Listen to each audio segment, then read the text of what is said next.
Fréquence première. Véronique Tiberghien. Homo imitator, la surprenante histoire du biomimétisme, c'est paru aux éditions Jourdan. Et nous recevons l'auteur de cet ouvrage aujourd'hui, Thierry Dessoif. Bonjour. Bonjour.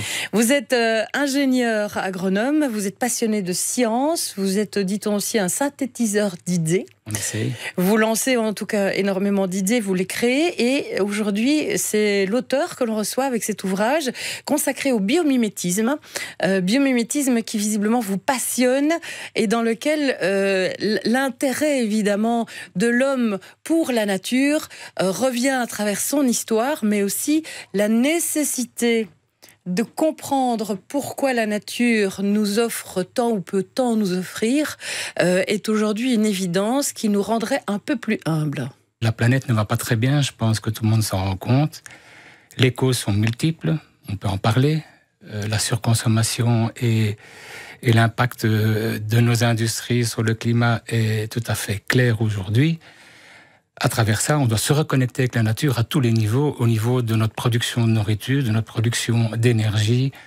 On doit absolument s'inspirer de ce que la nature peut nous apporter, puisque la vie existe depuis 4 milliards d'années, on le sait, et en 4 milliards d'années, il y a beaucoup de choses qui ont été inventées et qu'on doit découvrir absolument. S'inspirer de la nature est essentiel. Maintenant, qu'est-ce qu'on a fait depuis 150 ans ? On l'a laissé un peu de côté, on a découvert du pétrole. Le drame quelque part, ou la chose extraordinaire qui a permis tout le développement actuel. En 150 ans, on s'est développé comme jamais. Mais pour autant, on a négligé la nature à tous les niveaux, on l'a détruit, et là maintenant, si on ne fait pas quelque chose d'urgent, on va vers de véritables catastrophes, on le sait, elles sont écrites physiquement, on le sait à quel point on est quasi à un point de non-retour. Pourtant, imiter la nature aujourd'hui, c'est essayer de mieux la comprendre et surtout mieux la respecter. Oui, et puis c'est surtout s'en inspirer. En fait, la nature, c'est notre bureau de consultant à nous.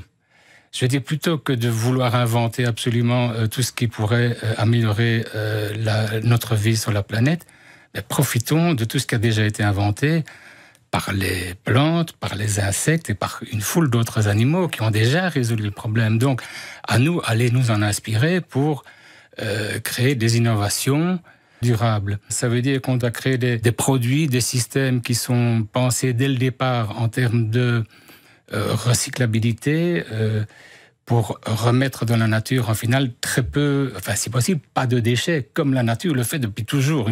Dans une forêt, il n'y a pas de déchets, on le sait. Et donc, ça, c'est très difficile, parce que il faut distinguer la bio-inspiration du biomimétisme. Et la bio-inspiration, on s'inspire de la nature, et pas spécialement dans un but de développement durable, quoique développement et durable, pas toujours très bien ensemble. Mais la bio-inspiration, ça peut être très bien aussi. On a inventé des choses.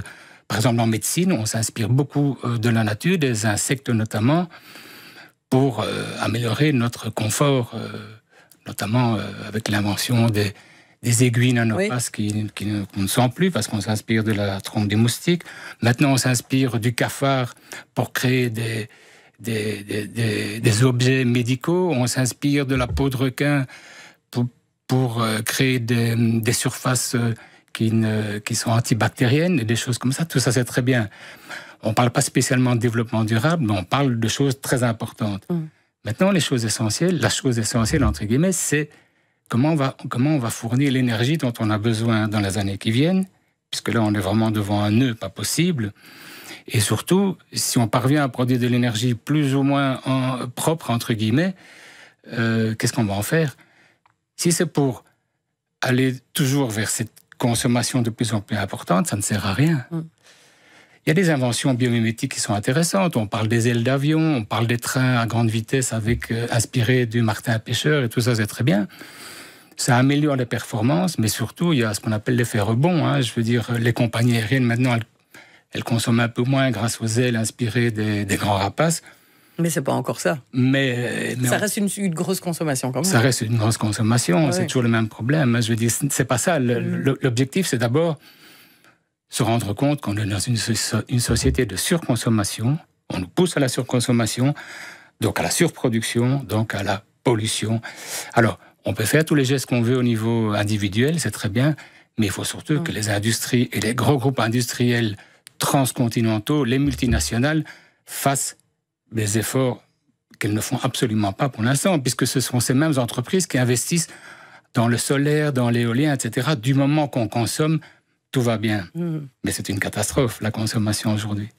On va vers une crise qui n'est pas vraiment une crise de l'énergie, mais qui est plutôt une crise de la consommation. Il faut faut pas essayer de résoudre des problèmes énergétiques en rajoutant des panneaux solaires et des éoliennes qui sont pas vraiment des énergies renouvelables, puisqu'il faut beaucoup de pétrole, beaucoup de charbon en tout cas pour fabriquer tout ça. À l'autre bout de la planète, c'est à l'autre bout de la planète qu'on a des rejets en CO2. Et puis chez nous, dans les pays occidentaux, on est très content, on a une éolienne ou un panneau solaire qui ne produit plus de carbone. Mais si on fait le bilan sur la planète,